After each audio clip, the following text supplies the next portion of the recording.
박근혜 전 대통령이 등장했습니다. 지금 생각하지 말고 그 당시를 한번 생각해 보세요. 잘했어요. 뭘 잘했느냐? 정확하게 문제를 짚은 겁니다. 아, 이제는 이런 식의 성장은 안 된다는 겁니다. 즉 분배를 통한 성장.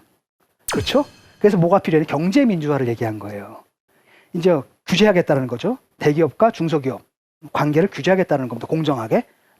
사회복지 지출 강화하겠다는 거죠. 그게 바로 경제 민주화라는 공약을 내섰습니다. 심지어는 뭐냐? 당 색깔을 바꿔버려서 빨간색으로. 여러분 가능해요? 우리가 진보 정당도 무서워가지고 못 갈아요, 그거. 그렇죠? 우리가 기껏 해봤습니까? 옛날에 뭐였습니까? 민주노동 때는 예컨대 뭐니까 분홍색 이런 거잖아요. 분홍색 또는 자주색 이런 거잖아요. 시뻘건색 우리 못 썼거든요. 과감하게 써버린 거예요, 그냥.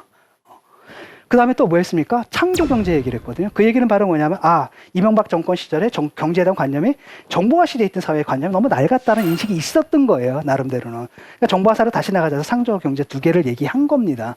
근데 문제는 얘기만 하면 뭐야? 지켜졌어요? 안 지켜졌잖아요. 결국은 뭡니까? 경제 민주화 공약을 다 갖다 버리고 그냥 줄푸세한 겁니다. 계속. 줄푸세하고 계속 건설 경기 일으키려고 하고 주택 이거 가지고 했단 말이죠. 창조 경제는 어떻게 되냐? 해프닝이 돼버린 겁니다. 창조 경제 센터로 만들었는데 다 대기업들한테 하나씩 준 거예요. 대한민국의 문제가 뭡니까? 중소기업이 기술 개발해도 누가 뺏어가요? 그거? 대기업이 뺏어갑니까? 중소기업이 잘 나가가지고 뭐 좀 해보려고 하면은 거기 야 연봉 얼마 줄게 딱 빼가고 이런 구조로 만들어 버렸던 겁니다. 그러니까 사실은 해프닝이 돼버린 거죠. 왜? 창조 경제라는 건 위에서 아래로 내려 꽂는 게 아니라 아래로부터 위로 올라갈 수밖에 없는 거고 정부는 거기에 필요한 어떤 보조적인 일들을 지원적인 사업들을 해야 되는데 옛날 박정희식으로 생각한 거예요. 창조 경제도. 그러니까 한번 해프닝 생각날 겁니다.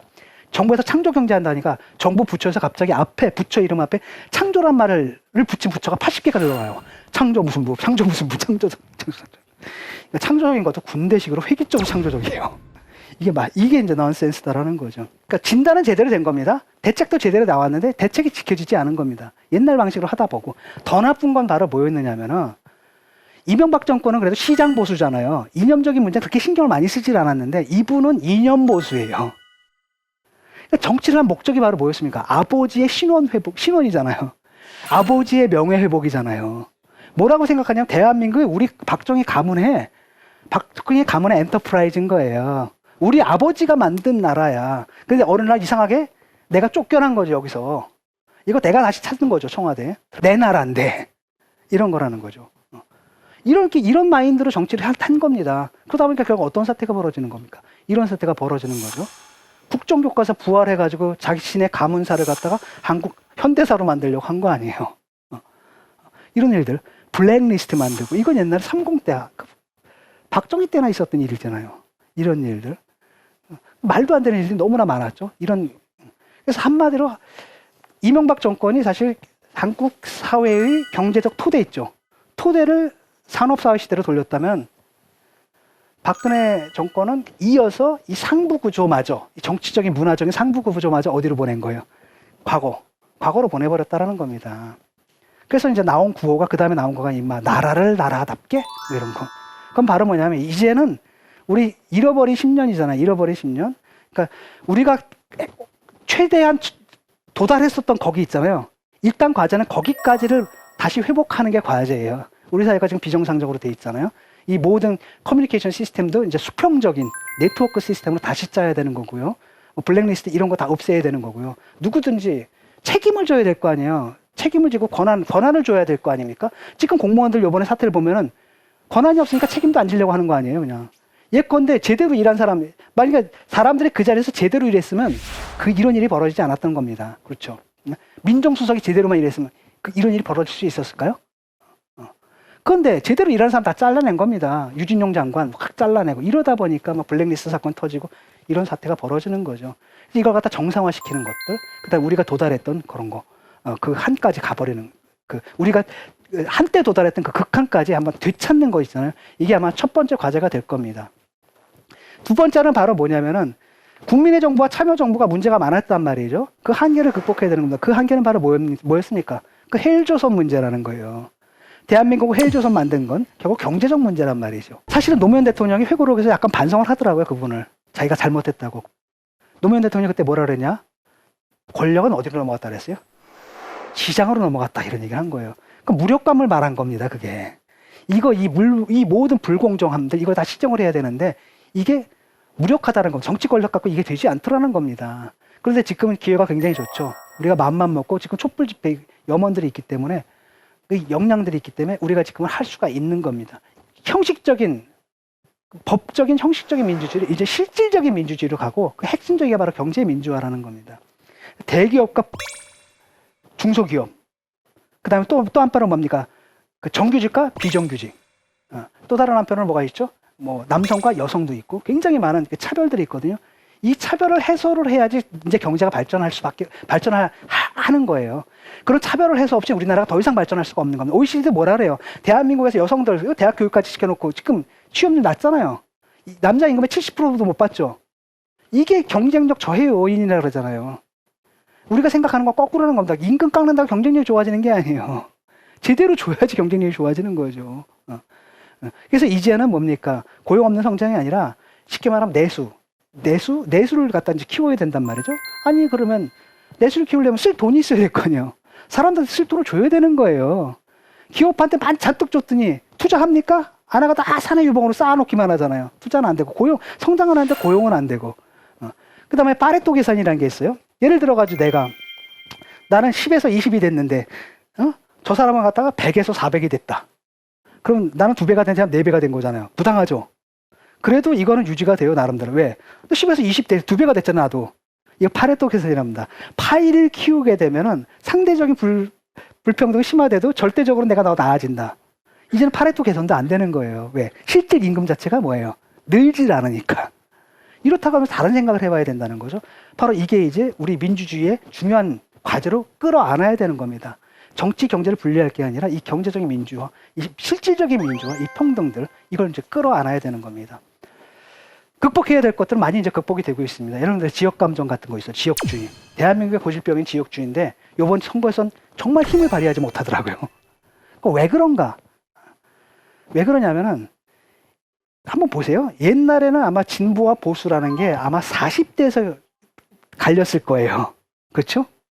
그래서 40대 이상은 보수당, 그 다음에 40대 뭡니까? 이하는 리버럴한 땅. 이랬는데 그게 50으로 올라갔다는 걸 아실 겁니다. 그럼 왜 그러냐? 우리 386 세대가 이제 50이 됐거든요. 뭐 보수가 된다 하더라도 기본적인 진보성을 갖고 간다는 겁니다. 반면에 뭡니까? 보수당에서 이제까지 왜 실패했냐면 간단해요. 아주 선거 치르기 간단하거든요. 북한 얘기만 하면 돼요. 북한 얘기만 하면 딱 되거든요. 그렇게 너무나 쉽게 선거 치르다 보니까 자기들 내에 경쟁력이 없는 거예요. 이번 선거에서 딱 보면 가장 큰 문제가 뭡니까? 보수에서 찍어줄 사람이 하나도 없었던 거 아니에요. 그러니까 자꾸 얘한테 갔다가 쟤한테 갔다 흐지부지 돼버린단 말이지, 이런 것들이. 왜? 키우질 못한 거예요. 경쟁력이 없는 겁니다. 왜? 선거 너무 편하게 하거든요. NLL! 빨갱이! 뭐 이렇게 얘기를 하면은 그냥 바로. 그런데 문제는 뭐냐? 그런 기억을 갖고 사는 분들이 이제 없어지고 있단 말이죠. 돌아가시고 계세요. 생각해보세요. 지금 6.25를 갖다가, 아기 때 6.25를 갖다가 태어나자마자 6.25 때 태어난 분이 지금 몇 세인가 한번 생각해보세요. 50년이니까 67세예요. 기억이 있겠어요, 없겠어요? 아주 어린 시절에 막연한 기억을 가지려고 해도 70세는 돼야 될 거예요. 성인 돼가지고, 성인의 기억을 가지고 한 분들은 지금 80세, 90세라는 거예요. 언제까지 이분들의 그 공포, 이 공포를 가지고, 사람들 공포에 질리게 하면 사람들이 이성적 판단을 못 내리게 되거든요.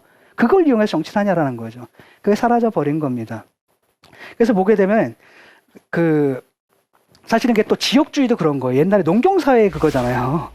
도시 사는 사람들은 아니 우리 동네 사는 사람이 대통령이 돼도 그 나랑 무슨 상관이 있어요? 남이죠. 시골 사는 사람은 다른 거예요. 아 우리 동네야, 우리 마을에야. 이거 다르죠. 이게 농경사회의 그 흔적이 있었는데 그게 이제 약화되는 겁니다. 지금 뭐냐면 지역 대립이 아니라 세대 대립으로 나타날 거예요. 젊은 세대하고 나이 든 세대. 나이 드신 분들은 옛날 그 생각을 그대로 갖고 있는데 젊은 세대들은 어차피 그런 생각이 없거든요. 왜? 다 인터넷으로 소통해가지고 그게 없어요.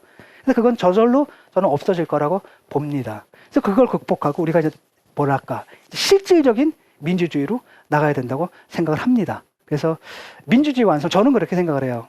아마 여러분들 한번 모범이 되는 나라들이 있죠. 하나는 미국이라는 나라가 있습니다. 유럽이라는 나라도 있고 그 다음에 일본이라는 나라도 있죠. 물론 외국을 따라하자는 얘기는 아닙니다. 하지만 우리가 참고할 수는 있잖아요. 어느 체제를 선호하느냐라는 거예요. 여기서 이제 합의가 이제 이루어지겠죠. 우리 국민들도 수준이 굉장히 높아졌습니다. 왜냐? 예전 세금 더 내라는 얘기 못 했잖아요. 여론조사를 해보니까요. 사회복지로 돌아온다면 세금을 덜 낼 의향이 있다. 내가 더 많은 세금을 내걸 의향이 있다라고 하는 분들이 과반수를 넘어 60%까지 가요. 우리 다른 약속이 가능한 거죠. 그래서 제가 소원하는 건 바로 뭐냐. 우리 재헌헌법 정신이 있잖아요. 삼인주의적인 정신. 사회국가 있죠. 자본주의자 시장경제를 유지하면서도 정의라는 것, 분배 정의라는 것들 확고하게 만드는 국가가 그 다음에 아주 정말 사회적 약자들을 보호할 수 있는 이런 시스템을 저는 선호하거든요. 일본 같은 경우는 좀 아닌 것 같아요. 정치도 사실 우리보다 좀 못한 것 같기도 하고. 미국 같은 경우에 보면 지금 오바마 케어 막 문제가 되잖아요. 그거 가지고 또 트럼프가 없애려고 그러잖아요. 그게 뭐냐면은 그 우리가 하고 있는 그거예요. 미국 사람들은 그 의료보험이 없는 거예요. 황당하죠. 거긴 리버럴하기 때문에. 자, 이런 사회가 있습니다. 그래서 여러 사회들을 놓고 우리 사회가 어디로 가야 될까? 그다음에 우리의 역사와 우리의 역사적 경험과 우리 국민들이 갖고 있는 어떤 성향과 욕망에 그 적합한 어떤 사회가 정말 좋은 사회인가?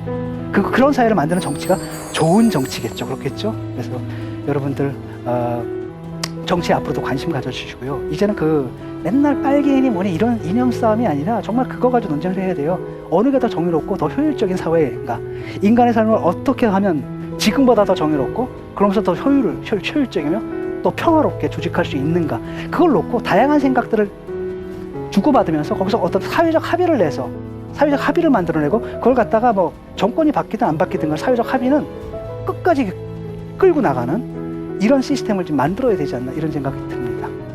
네, 그래서 이것이 이제 한국에 사는 헬조선인 한국에 살면서도 제가 이 사회에 희망을 놓지 못하는 이유고요. 그 다음에 그 헬조선 이 사회 속에서 어떻게 나아가고 싶은지 나아가고 싶어하는 그 방향입니다. 감사합니다.